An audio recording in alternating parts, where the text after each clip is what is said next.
根据美国证券交易委员会官网显示，该机构周三将包括京东、哔哩哔哩、拼多多在内的88家中概股加入预摘牌名单。而美国前一天才启动对华加征关税复审程序，怎么看美国近期的一系列对华举动？美国国务卿布林肯原定于当地时间周四发表拜登政府对华政策演讲，就在演讲的前一天，美方宣布布林肯因感染新冠，相关演讲被推迟。根据美国2020年通过的外国公司问责法，如果在美上市外国公司连续3年无法让美国监管机构检查审计底稿，可能被强制退市。除了京东、拼多多、哔哩哔哩之外，蔚来汽车、中国石化、金科能源控股公司也被列入预摘牌名单中。外交部发言人赵立坚周四在例行记者会上回应称，我们注意到了有关情况，中国证券监管部门已经就此与美国监管部门做过沟通。据了解，中国企业被列入有关名单是美国监管部门执行其国内法律的有关步骤，这并不代表相关企业必然摘牌。这些企业是否摘牌或继续在美上市，取决于中美审计监管合作进展和结果。中方始终坚持通过平等合作解决在美上市中概股公司审计监管问题，这符合两国资本市场和全球投资者利益。近期，中美双方监管部门均向媒体表示，双方正就审计监管合作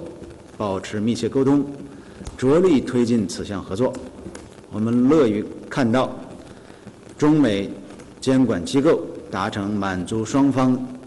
监管要求和法律规定的合作安排。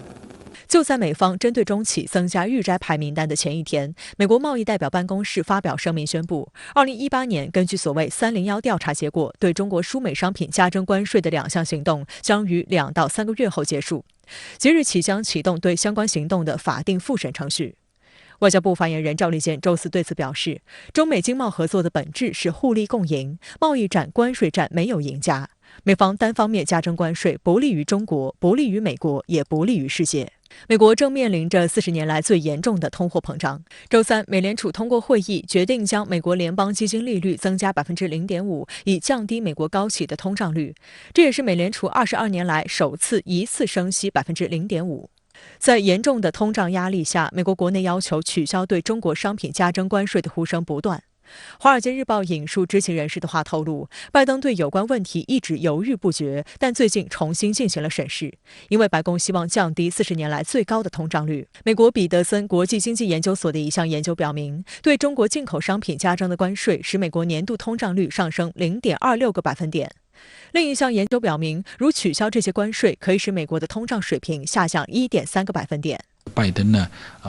大部分呢继承了特朗普时期的对华政策以后呢，这个美国呢全面把中国视为第一战略竞争对手。这个战略竞争的定位这是过去20年来这个美国对华政策的一次重大的调整和升级。但是呢，如何确定对待战略竞争对手的这个应对的强度和步伐，实际上在美国是出现了巨大的分歧的。因为如果他们过度的刺激中国，那么最终伤害的是他们自己。另一方面，美国国务卿布林肯原计划周四在乔治华盛顿大学发表演说，概述拜登政府对华政策。不过，美国国务院发言人普莱斯周三表示，因为确诊新冠，布林肯将在家工作，相关演说则被无限期推迟。Secretary Blinken has tested positive for COVID. The good news is that he is fully vaccinated, he is boosted, he is experiencing only mild symptoms. 新加坡联合早报称，上任1年多以来，拜登政府因缺乏与中国打交道的正式战略而在美国备受批评。今年2月，拜登政府公布首份印太战略报告，誓言将向该地区投入更多外交和安全资源。但美国政策界和学术界认为，这份报告只是重复前几届政府的陈词滥调，仍未阐明连贯的对华战略。观察指，拜登政府核心成员过去1年多曾在多个场合公开发表处理对华关系的思路及论述，拜登对华政策轮廓已然相当清晰。其中，布林肯在去年3月初发表上任后的首场外交政策演说中，形容中国是本世纪最大地缘政治考验。他还抛出美国将与中国在应该竞争的时候竞争，在可以合作的时候合作，在必须对抗的时候对抗。无论是哪种形式，我们都要从优势地位来跟中国接触。美国《华尔街日报》周四发表文章，布林肯对华政策演讲将确认中国为美国主要对手。文章称，当全球焦点主要集中在俄乌冲突上时，拜登政府准备再次向外界传递这样的信息：美国眼中最大的地缘政治对手是中国，而不是俄罗斯。文章还提到，据为美国政府提供咨询的外交政策专家称，这次演讲阐述的策略与美国白宫过去1年的表述可能没有不同，即与盟国合作、与中国对抗和竞争，同时建立护栏，防止竞争变成彻底的敌对。在周四的外交部例行记者会上，发言人赵立坚就表示，我们祝愿布林肯国务卿早日康复，我们对尚未发表的演讲不予置评。赵立坚强调，作为联合国安理会常任理事国和世界前2大经济体，中美发展健康稳定的双边关系符合两国的根本利益，也是国际社会普遍期待。历史和现实均表明，中美合则两利，斗则俱伤。当前中美关系处于重要十字路口，我们希望美方将拜登总统有关积极表态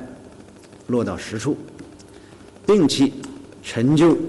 过时的冷战零和思维。美方应同中方相向而行，认真落实两国元首共识，加强沟通，管控分歧，聚焦合作，推动中美关系早日回到健康稳定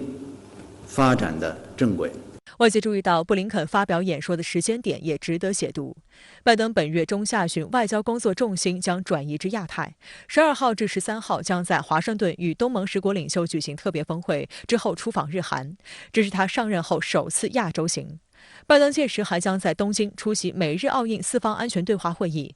外界预期，布林肯的演讲可能寻求为拜登出访东亚造势，行前营造团结盟友、打压中国的氛围。此次布林肯临时宣布新冠阳性而推迟对华政策演讲一事，也让外界有所联想。因为就在上个月，美国众议院议长佩洛西也宣布新冠病毒核酸检测呈阳性，而临时取消了其窜访台湾地区的行程。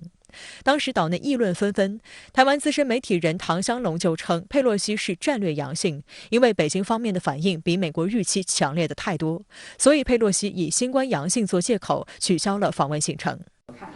我觉得目前美国对中国的这个政策实际上处在一个极其纠结的这样一个矛盾期一方面呢，美国打压中国，不因这个俄乌冲突而延缓对中国的遏制；另外一方面呢，我们也会看到呢，实际上这个美国国内对于对华的这种压制的频率和强度，实际上是存在了巨大的分歧的。相关话题来连线特约评论员管瑶。管先生您好，美国国务卿布林肯周3确认感染新冠，直接导致其预定今天在乔治华盛顿大学发表的涉华政策演说延期。您对此如何看？好的，主持人。那么布林肯他显然是非常看重这场政策演说，可以说呢是蓄势已久。他上周在国会听证时就已经专门提前做了预报。那么由国务卿、总统国安事务助理或者是防长这些个级别的外交或者是防务高官，在大学或者是智库发表聚焦特定国家的外交防务政策演说，这呢实际上已经是华盛顿权力运行的潜规则之一。那么拜登前任特朗普鼓吹对华全面竞争，那么美国副总统彭斯呢，他也曾经走上前台，在威尔逊智库发表火药味十足的涉华政策演说。他声言美对华展开包括价值观在内的全方位的竞争。那么至于布林肯的前任最烂国务卿蓬佩奥，他在加州尼克松图书馆发表的政策演说呢，更是被炒作成所谓拉开对华新冷战大幕的新铁幕演说，可谓是臭名昭著。所以在我看来，布林肯新冠检测阳性是一连串的事件。昨天美国国务院记者会就因此推迟了一段时间。发言人普莱斯被问的第一个问题就是关于布林肯的这场演说的计划。那么普莱斯披露，布林肯已经全程接种新冠疫苗，而且呢打了加强针，他的症状表现相对轻微，而且呢拜登身边人包括一众的高官，诸如防长奥斯汀、商务部长雷蒙多、白宫发言人普萨基等等，他们呢都曾经感染新冠，也都是在自我隔离4到5天之后就返工了。所以布林肯的这场涉华政策演说呢，大概率是推后而不是取消。那么普莱斯昨天也向记者确认，要尽快找到替代演说的日期。那么之前，美国政坛第3号人物众院议长佩洛西也曾经由媒体放出所谓登台预告，那么此后呢，就以感染新冠为名宣布压后行程。但是这位美国权力老太太她口中的压后，应该呢就是取消的代名词了。我们看到她上周已经率国会代表团前往基辅见了总统泽连斯基，而大陆方面呢也已经通过各种渠道严正警告汉元登台的严正后果。那我个人预判，中方的警告已然奏效。但是呢，布林肯他的这一场涉华政策演说肯定是箭在弦上。本月美国将会有一系列面向印太方向的外交大件事发生，包括下周将在白宫召开的美国与东盟国家峰会，拜登呢也会在5月开启亚太首访，那么在日本出席美日印澳4方峰会等等，布林肯是一定要为此来造势喊话、热场子的。那么，布林肯会在这场对华政策演说中再度向中方发难吗？美国防长奥斯汀与参联会主席米利在国会听证中扬言，俄罗斯是紧急威胁，而中国是长期挑战。您对此如何评论？至少在所谓应对中国上，美国的外交与军事高官他们是有共识的。事实上呢，布林肯此前也有类似的言论。那么，美日印澳4国峰会本月将会在日本召开。此前呢，布林肯在澳洲出席4国外长会先期协调准备峰会的议程时布林肯就专门向记者打预防针，说虽然美国现在是以所谓7-24方式，也就是全周7天、全天24小时的投入状态来应对俄乌冲突，但是呢，美国的外交与防务重心不会也不可能从印太转移。这实际上也从另一个侧面见证，布林肯这场被美国媒体贴上所谓 a major policy address， 也就是所谓重大政策演说标签的讲话呢，它是势在必行的。甚至呢，在美方看来，在俄乌冲突持续深化升级的这个背景下，美方涉华政策讲话，它是有相当迫切性的。就布林肯近段时间的频密发声来看，他政策演说将会延续所谓基于实力强势对华竞争这样一种主基调，估计不会有太多新的东西。所以香港南华早报4号在就此前瞻时呢，就特别以标题点名，布林肯的演说不大可能向中方递橄榄枝。尤其值得我们关注的是，布林肯上周在国会听证时就扬言，美方将继续致力支持台当局构建所谓非对称战力，美方呢将确保台湾方面获得足以自卫并且抵抗武统的一切必要手段云云。那么这和奥斯汀、米利们的国会听证发言几乎呢是同一个调门。联系近来美方强打台湾牌的频次和力度，布林肯这场涉华政策演说中最值得关切并且警惕的，无疑呢是他的涉台表述内容。美国总统拜登与中国领导人几次通话都在强调美方所谓4不一无意的承诺，美方不支持台独是这4不承诺中的重中之重，这呢也是中美关系中最敏感的部分。布林肯的演说会把台湾牌打到什么样的一个程度，我们呢不妨拭目以待。好的，也谢谢管先生以上的分析，请您保持在线，我们稍后还会继续连线您。在台湾问题上，美方继续渲染大陆对台所谓军事威胁。美军参谋长联席会议主席米利周二预测，中国大陆计划在2027年前具备武力攻台的能力。另一方面，美国反华参议员提出议案，要求美国政府以快速通道的方式优先处理对台军售案。不过，由于美国对台军售近期波折不断 ，M109A6 自行火炮和毒刺导弹军售案遇阻之后，台当局周四证实放弃向美国采购海鹰反潜直升机。原因是美方报价太高。美防长奥斯汀和美军参谋长联席会议主席米利周二出席参议院拨款委员会小组听证会。米利渲染中俄军力足以改变国际秩序，称大国间爆发严重国际冲突的可能性增加。米利还预测，中国大陆仍将台湾视为其目标，并计划在2027年前具备武力攻台的能力。这不是美方首次提出所谓中国大陆攻台时间表。美国国防部去年11月公布的中国军力报告就无端指，中国迅速推动军事现代化的目标是在2027年时具有在印太地区对抗美军的能力，并迫使台湾领导层以北京条件进行谈判。此前，关于解放军2025年具备全面攻台能力等说法层出不穷。美国军方，那么很显然，他们的发言代表的是美国这样一个最强硬的军事部门的这样一个声音和利益啊。除了要向国会要钱，那么更多的也是美国的这样一些我们看到它的立法机构、它的行政机构、它的军方，某种程度上是一个在借这个场合再创一个双簧啊，进行一个合谋，要去试图去影响、持续的影响美国国内的这样一个认知和全世界的一个舆论，让美国借当前的这种地缘政治形势，试图在台海去拱火的一个非常危险的一个后边可能的产生的后续的影响。为了应对中国大陆可能采取的断然措施，美国希望台湾发展不对称作战能力，采取豪猪战略。美反华急先锋共和党参议员卢比奥日前推出名为"以实力促进台湾和平法"的议案，要求美国政府以快速通道的方式优先处理对台军售案。法案指出，国防承包商必须在生产线上将台湾的优先处理订单优先安排，无论合约的签署顺序是什么。不过，近期台当局对美军购连遭波折。M109A6自行火炮军购案夭折后，毒刺导弹也面临延期交付风险。台当局周四进一步证实，已经放弃向美国采购 MH-60R 海鹰反潜直升机，原因是美方报价太高。台军的这项采购案代号"神鹰3号"，编列预算340亿元新台币，约合76亿元人民币。今年初在台立法机构审查通过，但早在3月就有消息称，美国国务院已致函台当局，以不符合不对称战力原则为由拒绝这笔交易。而针对 M109A6 自行火炮停止采购，台当局防务部门负责人邱国正周四在立法机构表示，此次美国将此案停止的原因，是因为交货期程不如台当局当初所提出来的，因为台军需要快速提升战力，美方也提出替代方案，但需经防务部门进一步评估才会有答案。美对台军售接连陷入困境，让台湾政界人士倍感忧虑。国民党籍民意代表江启臣表示，军购案接连变卦，对岛内民众心理层面造成动摇。他抨击美国方面出尔反尔，充满不确定性，并建议台当局要求美方依约履行。卢比奥这些人扮演的就是一个这个军工利益复合体到台湾之间的这样一个军火交易的中间商掮客的这样一个角色。那么他们当然希望能够加快推动交易，从中去抽取他们的佣金。但是对于美国政府来讲，他在实际面要考虑更多的一个实际的情况，所以他不会像国会议员那样那么急迫的去推动美台军售的每一个面向。那么他必须要去照顾到自己更多的一个国家利益。所以说，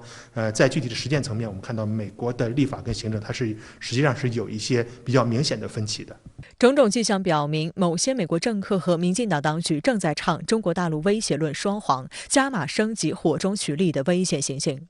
不久前，民进党当局给台湾民众发放全民防务手册，炒作战时避难，内容荒唐可笑。美国还拉拢其盟友介入台海。据报道，今年3月初，美英印太事务磋商期间，美国与英国首次探讨了如何加强合作、降低台海战争风险以及冲突应急计划。对此，外交部发言人赵立坚周四表示，当前台海局势面临新一轮紧张，其根源是台湾当局以美谋独，美方一些人有意以台制华。一段时间以来，美方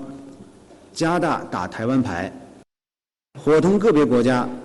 炒作涉台问题，企图推动台湾问题国际化。有关行径危害台海和平稳定，是在十分危险的道路上越走越远。美方和有关国家应该停止干涉中国内政，恪守一个中国原则，慎重处理涉台问题。除了美国试图干预台海局势，日本政客窜访台湾也值得警惕。日本众议院议员、日本自民党青年局局长小仓将信周二率团窜访台湾。不过，周四上午在面见蔡英文之前，团内一名议员新冠检测呈阳性，该议员及同组成员宣布暂停后续所有活动。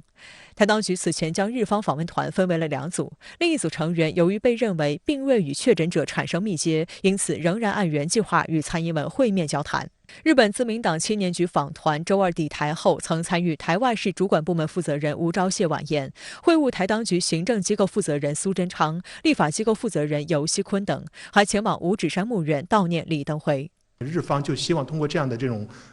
双向的这样一种沟通，就能够长期的去通过影响民进党，那么不断的去影响，甚至说某种程度上去渗透岛内的这样一个政治，让台湾更进一步的向日本方向去进行贴靠，那么去服务于当前日本政府所主张的所谓的台海有事就是日本有事就是日美同盟有事的这样一个大的一个政策思维，就是要保证对于台湾的一个比较强的影响力和掌控力。相关话题来连线特约评论员刘和平。刘先生您好。对于美国参议员卢比奥推出所谓以实力促进台湾和平法的议案，要求白宫透过优先处理的方式加速对台湾军售一事，您是如何解读？其实最近这些年以来，美国国会所谓挺台派议员，时不时就会提出一份所谓的促进对台军售议案。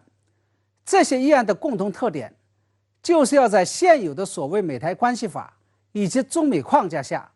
提升对台军售的速度以及质和量。那么我想提醒大家注意的是，卢比奥推出的这份所谓的名为以实力促进台湾和平议案，跟以往其他国会议员提出的促进对台军售议案有一个明显且本质性的不同。它可不是在现有的美台以及中美关系大框架内，以及现有的制度与法律框架内提升对台军售的速度以及质和量，而是要突破现有的法律与制度框架来向台湾提供武器。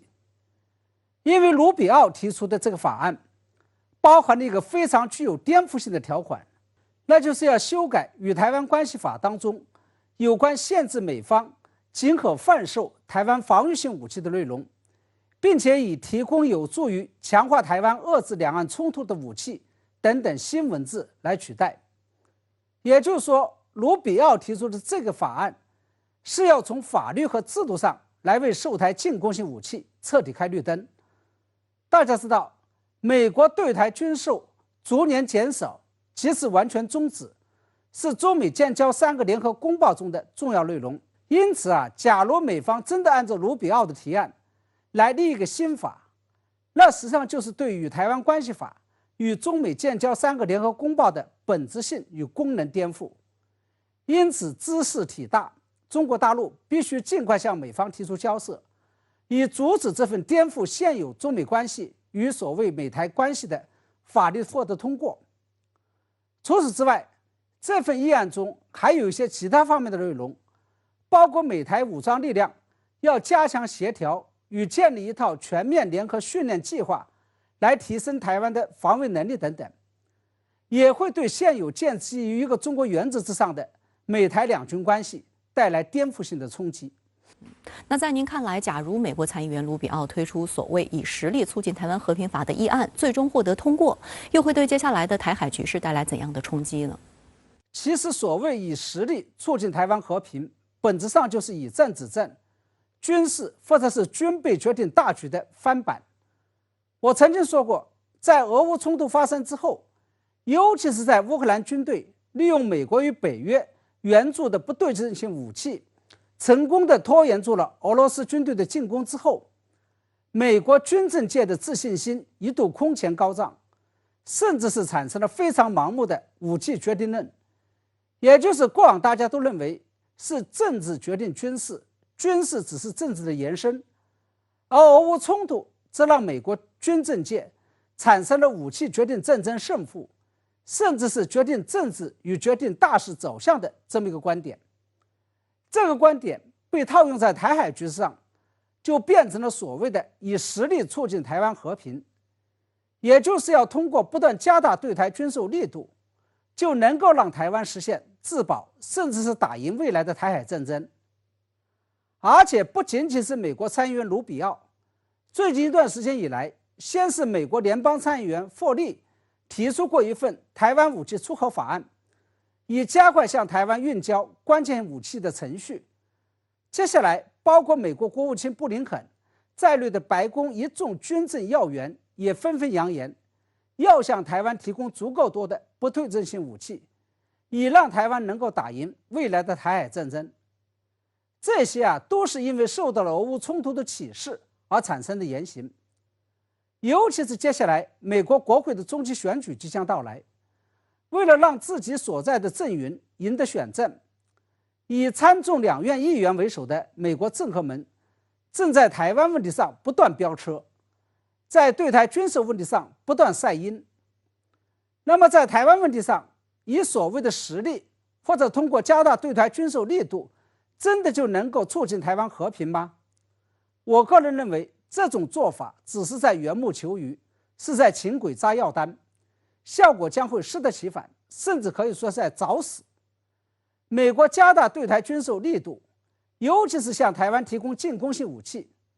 不仅会导致两岸军备竞赛的升级，导致中国大陆加大武统的可能性，来反制台湾的以武拒统，而且它还将导致台独势力有恃无恐，加快台独步伐，并最终诱发两岸战争。因此，两岸实现和平的最终且唯一的出路，不是以战止战，不是以武止战，而是以谈止战，以政治手段来阻止军事冲突。也就是只有台湾回到一种原则上来，不去挑战中国大陆的政治底线，两岸才会有持久的和平。好的，也谢谢刘先生跟我们共同在线分享您的观点，谢谢。俄乌冲突仍在持续，俄军成功打入位于马里乌波尔的亚速钢铁厂内部，乌方则透露是因为钢铁厂的一名工作人员的背叛，告知俄罗斯人一条通往工厂的地下隧道，才使得俄方攻入。而美西方国家除了持续向乌克兰提供武器之外，还向乌提供各种情报，帮助乌克兰定位并击杀多名俄军将领。俄方未作出回应，此事的可信度有多高？盛世良、冯玉军、管瑶点拨关键。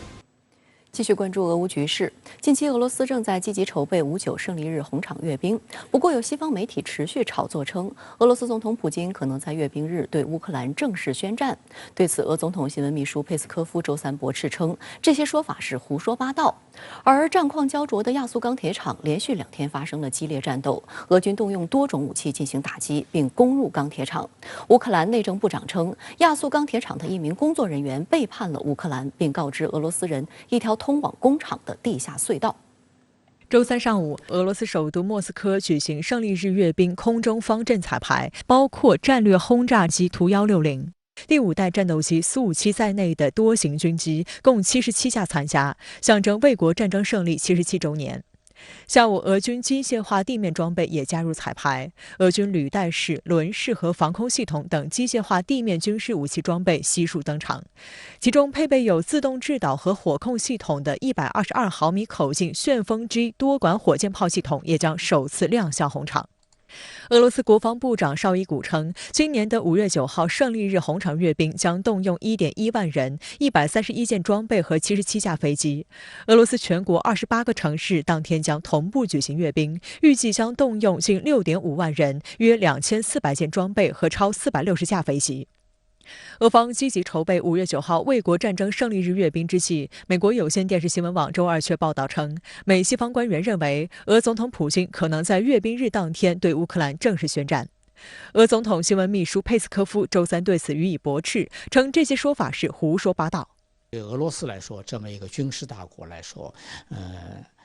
这么一个军事行动，他现在出动了大概10多万的军人吧，主要是地面部队，特别是如果是把行动局限于解放顿巴斯，这个呢，估计呢很快就能完成。但是俄罗斯现在稳扎稳打，不想冒进，也不想造成过多的平民损失，所以现在看起来呢，这个西方这些说法呢都是没有根据的。俄罗斯周三宣布，将包括日本首相岸田文雄在内的63名日本公民列入无限期禁止入境名单。岸田文雄当天表示，俄方做出这样的宣布，自己无法接受。另一边，西方对俄制裁仍在加码。欧盟周三发布第6轮对俄制裁方案。欧盟委员会主席冯德莱恩称，将在6个月内完全禁止俄罗斯石油进口。美国总统拜登也表示，将于本周内与G7成员国讨论进一步对俄制裁内容。俄罗斯外交部周三发表声明称，岸田文雄政府开展了前所未有的反俄运动，发表了诽谤和直接威胁等俄方无法接受的言论。鉴于日方这一路线和日本政府对俄公民实施的制裁，俄方决定无限期禁止包括首相岸田文雄在内的63名日本公民进入俄罗斯境内。除了岸田文雄，此次一同被俄方列入黑名单的，还有日本外相林芳正、内阁官房长官松野博一、财务大臣铃木俊一、防卫大臣岸信夫等日本政要，以及多家日本媒体机构人员和专家学者。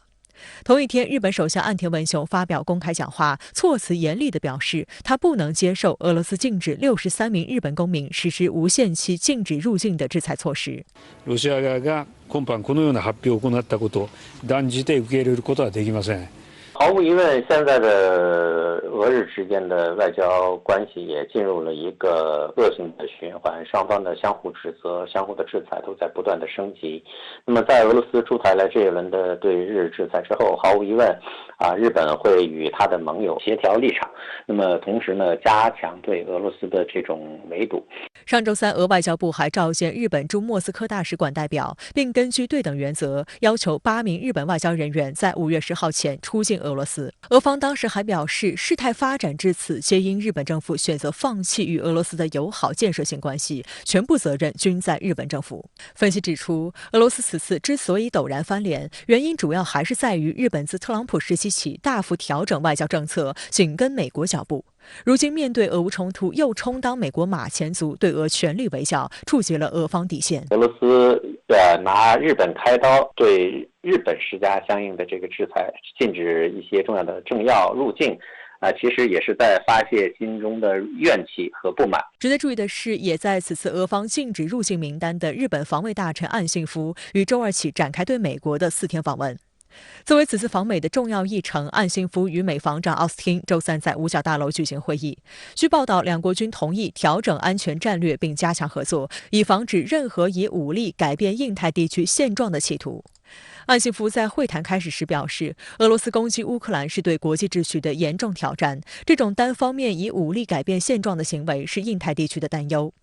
奥斯汀则称，俄罗斯侵略的影响远远超出欧洲，挑战所有人努力建立与捍卫的基于规则的秩序。他也重申了美国对日本防御的承诺。We're meeting at a crucial moment for those shared values and interests. Mr. Kishi, I want to commend Japan for its leadership in the global response to this crisis. And I want to personally thank you for joining the first meeting of the Ukraine Security Consultative Group last week.Your presence underscored Japan's commitment to helping the Ukrainian people defend their sovereignty now and over the long haul. 那么最近一段时间以来，日本和美国不断的走近，不断的协调，也证明了在俄乌战争的影响之下，亚太地区的这种安全格局也正在发生新的变化。美日之间的这种军事协调，包括北约在亚太地区的这种影响也都在不断的上升可以说这是俄乌战争给印太地区也带来了非常重要的这种冲击和影响。此外，欧盟委员会周三发布第6轮对俄制裁方案，重点是石油领域。欧盟委员会主席冯德莱恩在欧洲议会全会上表示，为最大程度减少石油禁令对欧盟及世界经济秩序造成的影响，欧盟计划在6个月时间内有序地禁止所有形式的俄罗斯石油进口。And let's be clear, it will not be easy, because some member states are strongly dependent on Russian oil, but we simply have to do it.但据法新社报道，多名欧盟官员透露，成员国间针对制裁方案存在分歧。继斯洛伐克和匈牙利之后，保加利亚和捷克两国也表示希望豁免对俄石油禁运。和匈斯两国类似，捷克和保加利亚也高度依赖俄罗斯能源。捷克统计局的数据显示，该国去年的进口原油中约有1半来自俄罗斯。而根据美国大西洋理事会的一份报告，保加利亚75%的能源依赖俄罗斯进口，原油全部来自俄罗斯。在中央强力支援下，香港第5波疫情渐趋稳定。周四新增确诊病例321人，已连续12天低于每天500例。香港亚洲博览馆方舱医院周三起关闭，转为备用状态。而一直在亚博馆工作的内地援港医疗队启程返回内地休整。香港特区政府下午为内地援港医疗队举行欢送仪式。周四下午4时许，210多名内地援港医疗队成员结束了赴港援助抗疫的任务，经由深圳湾口岸顺利抵达深圳。中央援港，同心抗疫，加油！在离港前，香港特区政府为内地援港医疗队成员举行了欢送仪式。行政长官林郑月娥向援港医护人员表示衷心感谢。他表示，内地医护来港后，很快与香港医护建立默契，合作无间。尤其在以下2个方面增强了香港的在抗疫过程里边的治疗能力。第一是大幅的提升医院管理局位于亚洲国际博览馆里边的社区治疗中心的收治能力。第二是更好的发挥中西医协作在抗疫治疗的优势。内地与香港医疗团队精诚合作，攻坚克难，让一共超过1200多名新冠病人顺利地接受治疗、康复出院，也为深化两地医疗合作打下更稳固的基础。香港第5波疫情来势汹汹，使当地医疗系统不堪负荷。中央及广东省政府应特区政府要求，调派医疗队协助。来自广东25家3甲医院、有丰富抗疫经验的391名内地援港医疗队队员火速集结，奔赴抗疫一线。第一批16人先遣队，第2批75人骨干队和第3批300人大部队分批入港，和香港同行并肩作战。如今疫情受控，香港市民已逐步恢复正常活动。林郑月娥说，特区政府不会掉以轻心，会贯彻落实外防输入、内防反弹的策略，打赢抗疫战。他期望日后大家能够以游客身份重临香港，与香港医护共叙情谊。对于内地援港医疗队每一位的成员，你们在3月放下自己手上的工作，暂别家人和朋友，在香港疫情最严峻的时刻前来加入救治病人的战线，充分体现出一方有难8方支援的无私精神，以及血浓于水的同胞情谊，实在是弥足珍贵。香港中联办副主任何进就指，这次中央以非常之举应对非常之事，及时对香港施以援手，再次证明祖国永远是香港最坚强的靠山。作为纪念，医疗队向特区政府赠送了一件写有391名队员签名的大白防护衣，背面写有中央援港同心抗疫，并画上了内地与香港医护人员的肖像，象征两地医疗团队精诚合作。内地援港医疗队总领队崇雨田表示，看到逐渐恢复勃勃生机的香港，全体医疗队员倍感振奋鼓舞，感叹所有努力都是值得的。